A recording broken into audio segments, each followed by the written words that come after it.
England తోటి మూడో test match అయితే మనం టాస్ గెలిచి బ్యాటింగ్ ఎంచుకున్నాం. అయినప్పటికీ ఈరోజు డెబ్యూ మనం అనుకున్న ముందే కేఎస్ భరత్ ప్లేస్లో ఖచ్చితంగా జురేలు తీసుకునే ప్రయత్నం అయితే చేస్తున్నట్టు కనిపించింది. మన అలానే శ్రేయస్ అయ్యర్ అవుట్ అయ్యాడు కాబట్టి ఆటోమేటిక్గా కేఎల్ రాహుల్ కూడా అవుట్ అయ్యాడు కాబట్టి సర్ఫరాజ్ ఖాన్కి అయితే దారి సుఖమైంది. సర్ఫరాజ్ ఖాన్ కూడా ఆడతాడు అనుకున్నాం, ఆడి కూడా అద్భుతంగా ఆడాడు. ఈరోజు సర్ఫరాజ్ గురించి మాట్లాడుకోవాలి మనం, ఎందుకంటే అతను డెబ్యూ చేసి అనిల్ కుంబ్లే నుంచి క్యాప్ అందుకున్నాడు. ఆ తర్వాత వాళ్ళ వాళ్ళ నాన్నగారిని గెలవడం కావచ్చు, లేకుంటే వాళ్ళ వైఫ్ మిస్సెస్ కావచ్చు, ఇదంతా చాలా ఎమోషన్గా అనిపించింది. అలానే అతను రాగానే ఒక అగ్రెసివ్ తోటి అయితే బ్యాటింగ్ చేయడం చూసాం. అలానే ఒక 48 బాల్స్లో 50 కూడా చేయడం చూసాం. అంతకుముందు హార్దిక్ పాండ్యా ఫాస్టెస్ట్ చేస్తే ఇతను కూడా సేమ్ దాన్ని సమానం చేశాడు. ఓవరాల్గా అయితే ఈరోజు సర్ఫరాజ్ ఖాన్ అనుకోవచ్చు. కానీ అన్ఫార్చునేట్లీ ఒక రన్అట్ తోటి అయితే అతను అవుట్ అవ్వడం చూసాం 60 పరుగుల దగ్గర. అది చాలా అన్ఫార్చునేట్లీ. కానీ ఒక మంచి అతను కూడా 100 చేసుకునే అవకాశం అయితే ఉంది. కానీ అన్ఫార్చునేట్లీ అతనైతే అవుట్ అవ్వడం చాలా బాధాకరం. ఎందుకంటే అది యాక్చువల్గా కాలు ఇచ్చాడు, రవీంద్ర జడేజా ఇచ్చాడు కాలు రమ్మని, కానీ ఫాస్ట్గా ముందుకు వెళ్ళిపోయాడు. కానీ బాల్ అయితే వుడ్ చేతిలోకి వెళ్ళిపోయి డైరెక్ట్గా అయితే వికెట్లు కొట్టడం చూసాం. అది ఫ్రాక్షన్ ఆఫ్ సెకండ్లో అయిపోయింది. ఎందుకంటే బాలు కొంచెం స్మూత్గా టచ్ చేసి వెళ్ళుంటే కొంచెం ఈజీ రన్ అయ్యి ఉండేది. కానీ బాల్ అయితే స్పీడ్గా అయితే ప్లేయర్ దగ్గరికి వెళ్ళిపోయింది, వుడ్ దగ్గరికి అయితే. కనీసం వెనక్కి తిరిగి వచ్చి డైవ్ కొట్టేంత ఛాన్స్ కూడా కనిపించలేదు. దాని ముందు కూడా ఒక రన్అట్ మిస్ అయింది, అలానే డైవ్ చేశాడు. అంతే సరిగ్గా అక్కడ ఫీల్డర్ అయితే బాల్ వేయలేదు. అక్కడ కూడా సర్ఫరాజ్ ఖాన్ కొంచెం సేవ్ అయ్యాడు. అక్కడ రోహిత్ శర్మ కూడా తన అసహనం అయితే వ్యక్తం చేశాడు, అనవసరంగా రన్అట్ అయ్యాడని, రవీంద్ర జడేజా కాలు వల్ల అవుట్ అయ్యాడని. అక్కడ ఎవరిని చూడాలని ఆ తర్వాత రవీంద్ర జడేజా కూడా సెంచరీ చేసినాక అతనైతే అంత మనశాంతిగా ఉండలేకపోయాడు. ఎందుకంటే యాక్చువల్గా ఎవరైనా సెంచరీ చేస్తే హెల్మెట్ తీసి సెలబ్రేట్ చేసుకుంటారు, కానీ అక్కడైతే చేసుకోలేకపోయాడు రవీంద్ర జడేజా. ఎందుకంటే తన వల్లే సర్ఫరాజ్ ఖాన్ అవుట్ అయ్యాడని కొంచెం అదొక మిస్అండర్స్టాండింగ్ జరిగింది.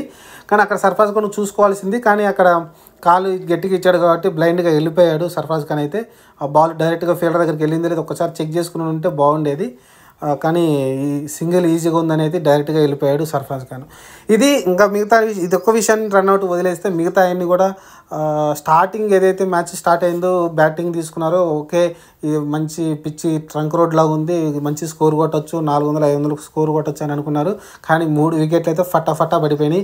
ఫస్ట్ హాఫ్ అన్ అవర్ 1 అవర్లో అయితే ఏం జరుగుతుందో అర్థం కాని పరిస్థితిలో ఉంది మ్యాచ్ టీం అయితే. సడన్గా అయితే అబ్దు ఆర్డర్కి అయితే రవీంద్ర జడేజా వచ్చి లెఫ్ట్ హ్యాండర్ తీసుకొచ్చారు. అక్కడ నుంచి స్టార్ట్ అయ్యి 200 పరుగుల భాగస్వామ్యం అయితే వాళ్ళిద్దరి మధ్యన వచ్చింది. ఒక పక్కన రోహిత్ శర్మ సెంచరీ చేసుకున్నాడు, అలానే రవీంద్ర జడేజా సెంచరీ చేసుకున్నాడు. ఆ తర్వాత సర్ఫరాజ్ ఖాన్ ఒక మంచి నాక్ ఆడాడు, ఒక 60+ స్కోర్ రావడం చూసాం సర్ఫరాజ్ ఖాన్ నుంచి. ఓవరాల్ చూసుకుంటే డే 1 బాగానే ముగిసింది అనుకోవచ్చు. ఆ 3 వికెట్లు పడ్డప్పుడు చాలా గాబరా పడ్డారు, కంగారు పడ్డారు, ఇదేంటి మనం ఇలా అయింది అనుకున్నారు. కానీ ఏదైతే 200 పార్ట్నర్షిప్ వచ్చిందో జడేజా అలానే రోహిత్ శర్మ మధ్యలో మ్యాచ్ అయితే ముగిసింది. 300 చేంజ్ పరుగులు అయితే రావడం చూసాం. 320 దాకా అయితే పరుగులు వచ్చినాయి. డే 1 ముగిసింది. ఇంకా రెండో రోజు జురేల్ కూడా ఉన్నాడు కాబట్టి డెబ్యూ చేస్తున్నారు అతని నుంచి ఒక 50 వచ్చిందంటే స్కోర్ అయితే 400 అయితే ఈజీగా దాటించగలరు వీళ్ళైతే. మరి చూడాలి, జడేజా అయితే 100 మీద అయితే ప్రస్తుతం ఆడుతున్నాడు, 110 మీద అయితే ఆడుతున్నాడు. రేపొద్దున కుల్దీప్ని పంపించారు. లాస్ట్లో 4-5 ఓవర్లు ఉన్నాయి కాబట్టి నైట్ వాచ్మెన్ కింద అయితే కుల్దీప్ని పంపించారు. కుల్దీప్ అయితే నిలబడి వికెట్ పడకుండా అయితే కాపాడగలిగాడు.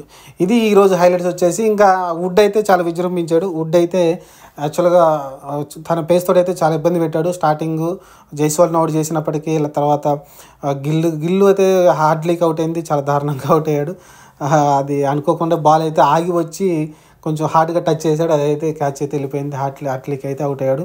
ఆ తర్వాత వుడ్ కూడా 3 వికెట్లు పడ్డాయి. రోహిత్ శర్మ కూడా చాలా షార్ట్ బాల్ వేసినప్పుడు ఈరోజు చాలా ఓపిక్గా అయితే ఆడడం చూసాం. షార్ట్ బాల్ ఎక్కడు కూడా ఫుల్ షాట్ అయితే కొట్టలేదు, అన్నీ గ్రౌండ్కి అయితే కొట్టడం చూసాం బాల్స్ అయితే. కానీ లాస్ట్లో సెంచరీ తర్వాత అయితే కొంచెం కంట్రోల్ తప్పి అయితే అదే బాల్ని మళ్ళీ కొట్టి టైమింగ్ కాక స్టోక్స్కి అయితే అవుట్ అవ్వడం, క్యాచ్ ఇచ్చి అవుట్ అవ్వడం చూసాం. అది కూడా వుడ్కే వచ్చింది. వుడ్కు 3 వికెట్లు, అలానే ఒక రన్అట్ కూడా కొట్టాడు. సర్ఫరాజ్ ఖాన్ రన్అట్ చేయడం చూసాం మనం అయితే.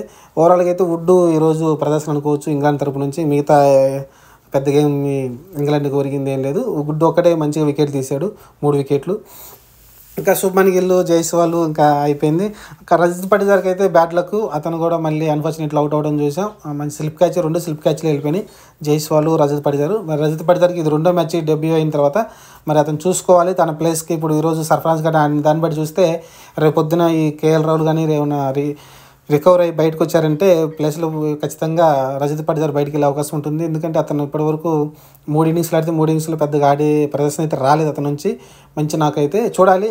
మరి నెక్స్ట్ ఫోర్త్ ఇన్నింగ్స్ అంటే సెకండ్ ఇన్నింగ్స్లో ఏదన్నా మంచి చేసుకోవాలి. అతని ప్రకారం అయితే ఫోర్త్ ఇన్నింగ్స్ అవుద్ది. మరి ఒక 50 నాకు రాకపోతే అతని ప్లేస్ అయితే కొంచెం క్రిటికల్ పడే అవకాశం అయితే కనిపిస్తుంది. ఎందుకంటే రేపు శ్రేయస్ అయ్యర్ కానీ లేకుంటే కేఎల్ రాహుల్ వస్తే అతని ప్లేస్ అయితే ఉండకపోవచ్చు. ఎందుకంటే సర్ఫరాజ్ ఖాన్ మంచి ఇన్నింగ్స్ ఆడి చూపించాడు. మరి సెకండ్ ఇన్నింగ్స్లో కూడా మళ్ళీ ఒక 50 చేశారంటే సర్ఫరాజ్ ఖాన్ ప్లేస్ అయితే సాలిడ్ అయిపోతుంది. ఇంకా సర్ఫరాజ్ ఖాన్ ఆడిన ఒక స్వీప్ షాట్ అయితే ఈ మ్యాచ్కి హైలైట్ అండి. ఎందుకంటే ఒక పక్కన రోహిత్ శర్మ చాలా కష్టపడుతున్నాడు. స్వీప్ షాట్లు ఒక్కడ కూడా టైమింగ్ అవ్వట్లేదు. హెల్మెట్ తగులుతుంది, కాళ్ళకు తగులుతుంది, చాలా రకాలుగా అయితే ఇబ్బంది పడుతున్నాడు. కానీ స్వీప్ షాట్ చాలా ఈజీగా ఆడి చూపించాడు. దీన్ని బట్టి అర్థం ఏంటంటే ఎందుకు బీసీసీఐ రంజీ మ్యాచ్లో ఆడమని చెబుతుంది అనేది దీనికి క్లారిటీ ఇచ్చింది. అంటే ఒక రకంగా సర్ఫరాజ్ క్లారిటీ ఇచ్చాడు. ఎందుకంటే రంజీ మ్యాచ్లు ఆడుతుంటే ఎక్కువ స్పిన్ ఆడతారు కాబట్టి ఎక్కువ టైము ఇండియాలో టర్నింగ్ ట్రాక్లలో మన వాళ్ళైతే ఇబ్బంది పడకుండా ఆడే అవకాశం కనిపిస్తుంది. చాలా సునాయాసంగా ఆడుతున్నాడు సర్ఫరాజ్ ఖాన్ అనుకున్నాం, కానీ అన్ఫార్చునేట్లీ అవుట్ అయ్యాడు. చూద్దాం మరి రేపు మరి ఎంతవరకు తీసుకెళ్తారు రన్స్ అయితే. 400+ స్కోర్ ఎంత వచ్చినా బాగానే ఉంటుంది. కానీ జురేలు అండ్ అశ్విన్ కూడా బ్యాటింగ్ చేయగలరు కాబట్టి నాకు తెలిసి 500 దాకా వెళ్తే బాగుంటుంది. వస్తే ఇంకా బెటర్గా ఉంటుంది మన టీం అయితే. చూడాలి. రెండో రోజు కనీసం టీ సెక్షన్ వరకు 2 సెక్షన్లను ఆడగలుగుతారేమో, 200 స్కోరు యాడ్ చేస్తారేమో చూద్దాం. వీడియో నచ్చితే ఛానల్ సబ్స్క్రైబ్ చేయండి, లైక్ చేయండి, షేర్ చేయండి. Thank you.